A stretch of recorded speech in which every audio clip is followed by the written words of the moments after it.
Balai Perikanan Budidaya Air Tawar Sungai Gelam adalah salah satu unit pelaksana teknis Kementerian Kelautan dan Perikanan di bawah Direktorat Jenderal Perikanan Budidaya.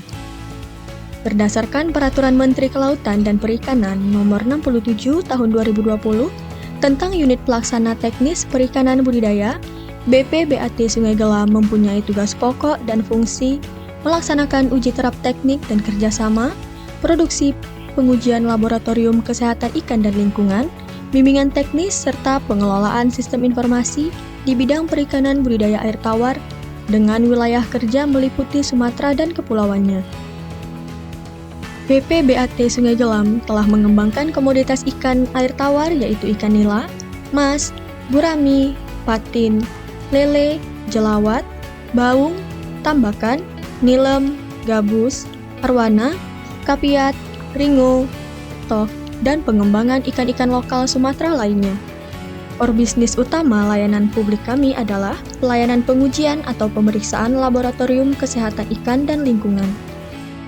Pelayanan konsultasi dan bimbingan teknis bidang pembudidayaan ikan, pelayanan pembudidayaan ikan atau praktek kegiatan pendidikan dan pelatihan budidaya ikan atau penjualan produk budidaya ikan, dan pakan.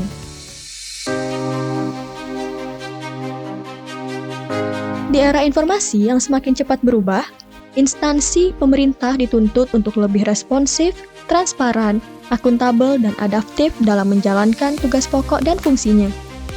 Karakter adaptif dalam menghadapi perubahan adalah mode sukses dalam menjalankan tugas pelayanan kepada masyarakat. Peraturan Menteri Kelautan dan Perikanan Nomor 15 Tahun 2021 tentang pelayanan publik di lingkungan Kementerian Kelautan dan Perikanan mengamanahkan setiap instansi penyelenggara pelayanan publik wajib menyediakan informasi pelayanan publik kepada masyarakat secara terbuka dan mudah diakses. Informasi pelayanan publik sebagaimana dimaksud harus dikelola dengan sistem informasi yang terdiri atas sistem informasi elektronik atau non-elektronik. Pelayanan pembudidayaan ikan berupa penjualan produk budidaya, ikan dan pakan ikan di BPBAT Sungai Gelam memberi kontribusi pendapatan negara bukan pajak terbesar dari semua produk layanan yang tersedia. Layanan tersebut berpotensi ditingkatkan kontribusinya, salah satunya dengan meningkatkan kualitas pelayanan publik penjualan produk budidaya dengan menyediakan sistem informasi yang bisa diakses secara luas oleh masyarakat.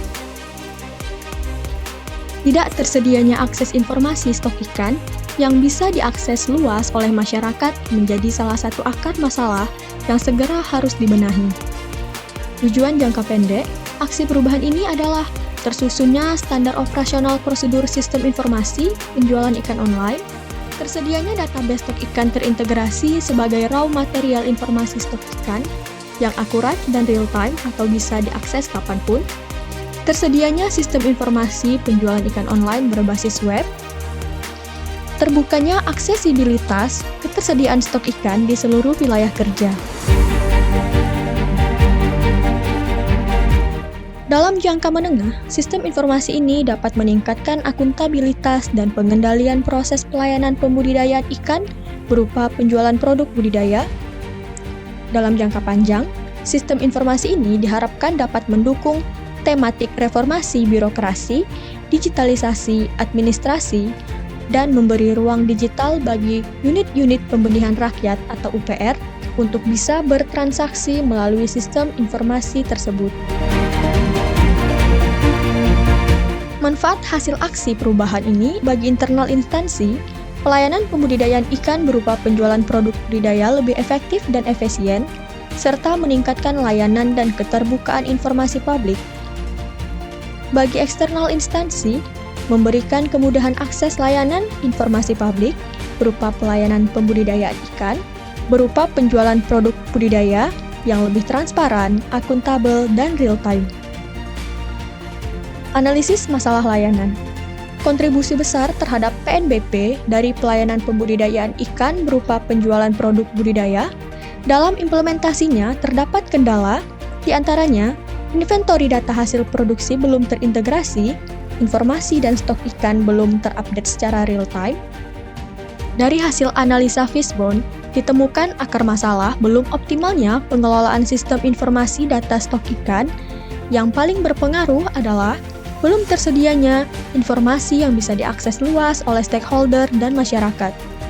Untuk mengurai akar permasalahan tersebut, dengan alat bantu bisnis model Canvas, kami berkomitmen untuk memberikan penawaran nilai kepada pelanggan berupa aksesibilitas pelanggan yang lebih mudah dan cepat ke informasi data stok ikan, berbagai jenis ikan yang bisa dibeli, kemudahan dan kenyamanan berbelanja ikan secara online, kepastian harga ikan, serta mekanisme pengirimannya.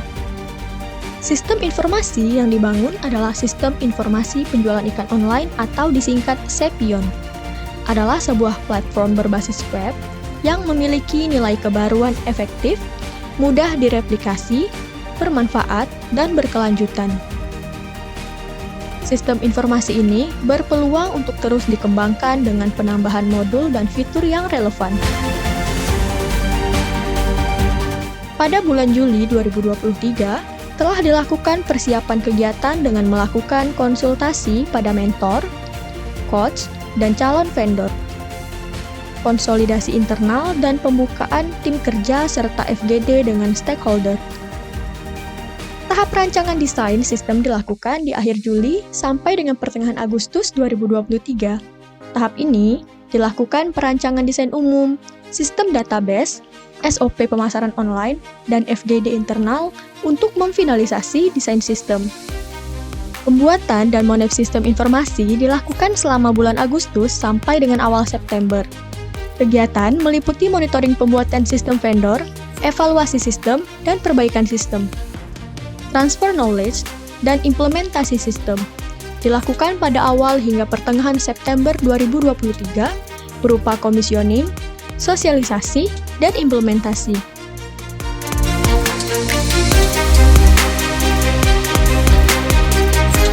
Sistem informasi penjualan ikan online ini menurut saya sangat bagus karena itu mempermudah stakeholder dan mitra kerja dari Balai Perikanan Budidaya Air Tawar Jambi seperti Dinas Perikanan Kabupaten Kota dan pembudidaya ikan, terutama dalam hal mempermudah mendapatkan informasi stok ikan yang ada di Balai Perikanan Budidaya Air Tawar Jambi.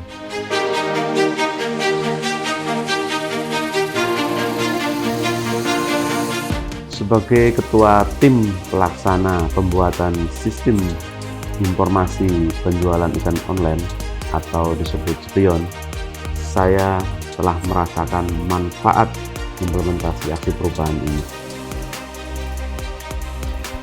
Kegiatan ini memberikan pembelajaran yang luar biasa. Pertama, pembelajaran untuk konsisten dalam menetapkan target pada standar kualitas yang telah ditetapkan, disertai dengan upaya untuk mencari peluang perbaikan serta melakukan perbaikan terhadap cara kerja untuk meningkatkan kualitas hasil kerja.